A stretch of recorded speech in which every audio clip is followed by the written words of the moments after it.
Alors, mesdames et messieurs, nous sommes avec Marcel Zoumenou, notre chroniqueur du jour. Marcel, bonsoir. Bonsoir, Heureuse. Merci d'être là. C'est moi. Alors, la tricherie, c'est un poison pour le développement. Tout à fait. Tricher, c'est contourner ou enfreindre les règles juridiques ou morales en faisant semblant de les respecter dans le but d'en tirer un avantage. Eh mais comment avons-nous découvert la tricherie? Alors, deux chercheurs canadiennes, Victoria Talma et Kang Lee, ont établi que la capacité de mentir se déploie durant l'enfance en 3 phases.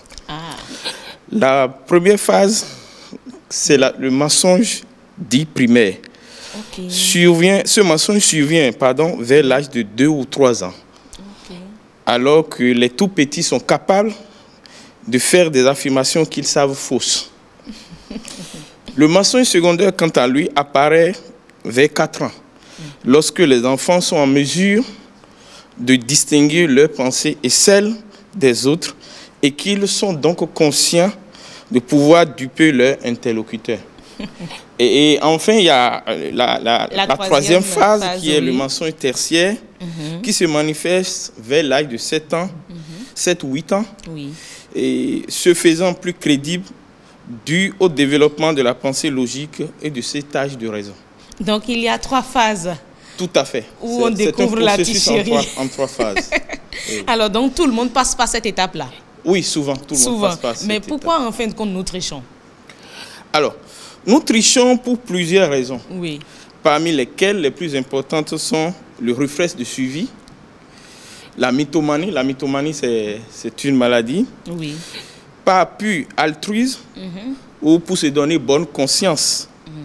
L'adrénaline et l'effet de groupe, pour ne citer que ces raisons-là. Ces raisons-là. Oui. D'accord. Ben, nous avons dit ici qu'un citoyen NTC ne triche pas. La tricherie est un poison pour le développement. Mais quelles en sont ses conséquences? Alors, ces conséquences sont nombreuses. Oui. Et je vais citer les plus importantes ici. D'accord. Le premier, c'est le rappel à l'ordre. Dans le cadre d'un examen, ce serait le blâme. Mais dans une situation d'emploi, cela pourrait être un avertissement. D'accord. La deuxième, c'est la privation. La privation, dans le cadre d'un examen, ce serait l'absence de diplôme et dans une situation d'emploi, cela pourrait être un renvoi sans droit et pour faute lourde. C'est ça. La troisième conséquence, c'est l'annulation. Dans le cadre d'un examen, par exemple, cela pourrait être l'annulation avec conséquences désastreuses pour des innocents dans une entreprise. La perte d'un contrat entraînant licenciement économique ou perte de crédibilité. C'est ça. Et la quatrième conséquence, c'est l'interdiction. L'interdiction de participer à un examen ou à un appel d'offres, qu'on soit étudiant ou chef d'entreprise. C'est bien ça. Alors là, je pense que nous sommes en pleine rentrée scolaire. Tout à fait. Les enfants ont déjà repris. Et là, c'est un message beaucoup plus destiné à ces élèves, à ces étudiants, à ces collégiens. Tout à fait. Alors, pourquoi est-ce que nous considérons la tricherie comme un poison pour le développement? Alors, le poison est une substance qui, introduite dans un organisme à dose suffisante, détruit ou altère les fonctions vitales. Et donc, en faisant une relation entre la tricherie et le poison, il faut retenir que la tricherie présente 2 freins au développement de notre pays. Lesquels? Le premier, c'est la dépendance. Dans l'action de boire, il existe une notion de maîtrise de soi. C'est elle-même qui nous permet de nous arrêter dès que nous ressentons de la satiété. Mais avec la tricherie, nous devenons très vite dépendants et sans nous en rendre compte. C'est ça. La deuxième conséquence, c'est les effets secondaires sur soi-même ou sur autrui.